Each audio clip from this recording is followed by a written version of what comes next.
In the long history of college football, few players have burned brighter than Johnny Manziel, a quarterback like no other. He played the game with a backyard style that felt like it was pulled straight from a video game. He was electric, faster than defenders, smarter than coaches, and more entertaining than any player in the country. When he was at his peak, he looked like a football prodigy, a player who could dominate at any level, destined for stardom. But just as quickly as he rose to fame, Johnny Manziel fell apart. By the time his professional career ended, he was out of the NFL in just 2 seasons, his reputation in shambles, and his personal life spiraling out of control. The story of Johnny Manziel is more than just a cautionary tale of wasted potential. It's a complex narrative about the dangers of sudden fame, the role of discipline in success, and the immense pressures put on young athletes who aren't prepared to handle them. It's the story of a man who had everything: talent, charisma, opportunity, but lost it all because he couldn't escape his own worst instincts.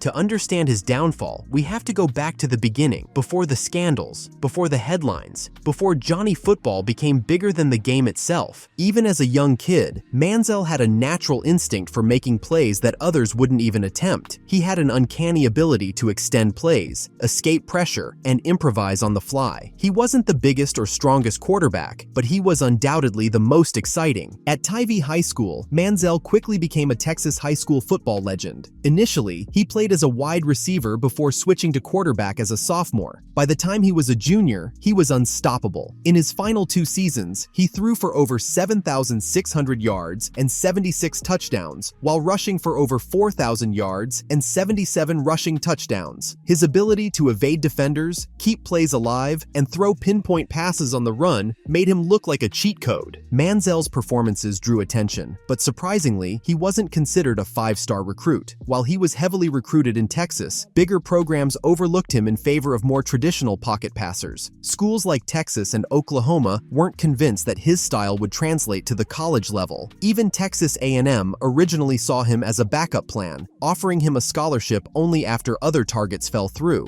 When Manziel committed to A&M, few expected him to be a game changer. He wasn't a surefire NFL prospect at the time, but as history would show, all he needed was a chance. After redshirting his freshman year, Manziel entered the 2012 season as a virtual unknown. He was set to take over as A&M's starter, but few outside of College Station paid attention. That changed very quickly. From the moment he took the field, it was clear that Manziel was different. He wasn't just a mobile quarterback, he was a magician. He had an instinctual ability to sense pressure, escape the pocket, and make plays that left defenses scrambling. The turning point of the season, and the moment Johnny Football became a national name, came on November 10, 2012, against number 1 Alabama. The Crimson Tide had the best defense in the country, a team stacked with future NFL talent. A&M wasn't supposed to stand a chance. Instead, Manziel dominated Alabama in one of the greatest individual performances in college football history. On the game's most iconic play, he evaded multiple defenders, fumbled, recovered the ball mid-play, scrambled, and threw a perfect touchdown pass, all in a matter of seconds. It was pure chaos. The Aggies stunned Alabama 29-24, and suddenly, Manziel was no longer just a promising young player, he was a superstar. The media frenzy began, and the legend of Johnny Football exploded. By the end of the season, Manziel had put up 4,600 total yards and 47 touchdowns, becoming the first freshman in history to win the Heisman Trophy. The transformation was complete. He wasn't just a player anymore, he was a phenomenon. Manziel's Heisman win changed everything. He was no longer just a football player, he was a celebrity. The Johnny Football brand took off, and the media couldn't get enough of him. Overnight, he became one of the most recognizable athletes in the country. He was courtside at NBA games, partying with A-list celebrities, and hanging out with Drake. His signature money sign celebration became an iconic gesture. At first, this fame seemed harmless, but soon, it started to overshadow his football career. The first warning signs appeared in the 2013 offseason. Manziel's partying habits became public, with reports of wild nights in Las Vegas, drinking, and reckless behavior. Unlike most college athletes, he was famous enough that he couldn't go anywhere without being noticed. Then came the NCAA autograph scandal. Reports surfaced that Manziel had been paid to sign autographs, which violated NCAA rules at the time. He was investigated, though the NCAA was unable to prove he was paid directly. Instead of a suspension for the season, he received a half-game suspension for Texas A&M's opener. Though he returned and had another outstanding season, the warning signs were becoming undeniable. His stats were even better than his Heisman year. He threw for 4,114 yards and 37 touchdowns. But the media had started focusing more on his off-field behavior than his on-field greatness.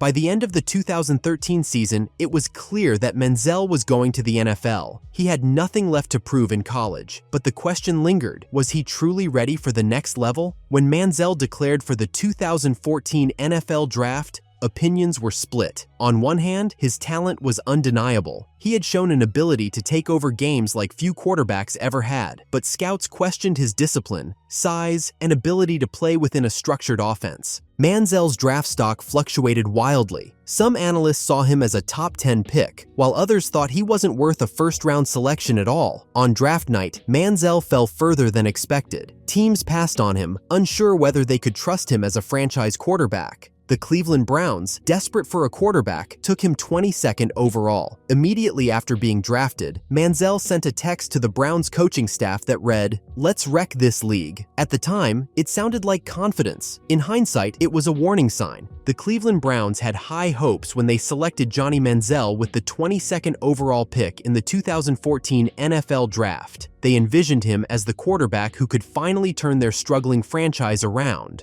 However, what they got instead was a player who seemed more interested in living the life of a celebrity than in preparing for the rigors of the NFL. Even before taking his first professional snap, Manziel's behavior raised concerns. Reports surfaced that he was skipping film study, partying excessively, and disregarding the expectations of an NFL quarterback. In one infamous incident, a photo of him rolling up a $20 bill in a Las Vegas club went viral, sparking speculation about drug use. During training camp, it became clear that Manziel was not ready to be a starting quarterback. He struggled to grasp the complexities of an NFL offense, relying on improvisation instead of structure. When he finally got his first start against the Cincinnati Bengals in Week 15 of the 2014 season, it was an absolute disaster. Manziel completed just 10 of 18 passes for 80 yards, threw 2 interceptions, and was sacked 3 times in a 30-0 blowout loss. His backyard style of play that had worked so well in college was no match for NFL defenses. His rookie season ended with just 175 passing yards, 0 touchdowns, and 2 interceptions, a shockingly bad performance for a first-round quarterback. The Browns were already regretting their decision, but they gave him another chance in 2015, hoping he had learned from his mistakes. Unfortunately, things only got worse. By the start of the 2015 season, it was clear that Manziel's off-field behavior had not changed. He had spent the offseason in rehab for alcohol addiction, but his commitment to football remained in question. His partying habits continued, and he was caught lying to the Browns coaching staff about his activities during the bye week. Despite flashes of improvement on the field, his immaturity off the field ultimately sealed his fate. After another season filled with controversies, including an incident where he reportedly wore a disguise to party in Las Vegas the night before a game, the Browns released him in March 2016. Just 2 years after being drafted, Johnny Manziel was out of the NFL. At this point, Manziel's life spiraled into complete self-destruction. He was arrested for domestic violence after an altercation with his then-girlfriend Colleen Crowley. His agent dropped him. Nike, one of his major sponsors, severed ties. He was no longer just a failed football player. He was a liability, with no team willing to take a chance on him. His NFL career was over before it ever really started. Desperate to revive his football career, Manziel turned to the Canadian Football League in 2018, signing with the Montreal Alouettes. While he still had name recognition, his play was unimpressive. He struggled with accuracy, threw more interceptions than touchdowns, and showed none of the magic that had once made him a superstar. Then, in 2019, he attempted a final comeback comeback in the short-lived AAF. However, the league folded before he could prove anything, and with that, Manziel's football career came to a definitive end. At just 26 years old, a player once hailed as a generational talent was officially done with professional football. Since leaving football, Manziel has opened up about his personal struggles. In a 2022 interview, he admitted that he was diagnosed with bipolar disorder and that his reckless behavior was fueled by a mix of depression and self-destructive tendencies. Perhaps the most shocking revelation came in the 2023 Netflix documentary Untold Johnny Football, where he admitted that after being cut from the Browns, he went on a self-destructive spending spree, burning through millions of dollars with no intention of stopping. At his lowest point, he planned to take his own life, but ultimately did not go through with it. Today, Manziel is no longer chasing a football comeback. Instead, he has focused on business ventures, including opening a bar in College Station, Texas, where his legend began. While he occasionally appears in media interviews and podcasts, he has largely faded from the public eye. Johnny Manziel will always be one of the most fascinating figures in football history. Few players have achieved so much so quickly, only to throw it all away just as fast. Could he have succeeded in the NFL under different circumstances? Possibly. If he had been drafted by a more stable organization, paired with a veteran mentor, or surrounded by coaches who held him accountable, things might have been different. But in the end, talent alone isn't enough. Success requires discipline, maturity, and work ethic. Three things Manziel never fully embraced. The name Johnny Football will always carry both the brilliance of what was and the tragedy of what could have been. If you enjoyed this video, be sure to press the like button and subscribe for ever more football-related content delivered to you on a regular basis. And also check out our last video about the laziest quarterback prospect in NFL history, Jamarcus Russell. It's on your screen now.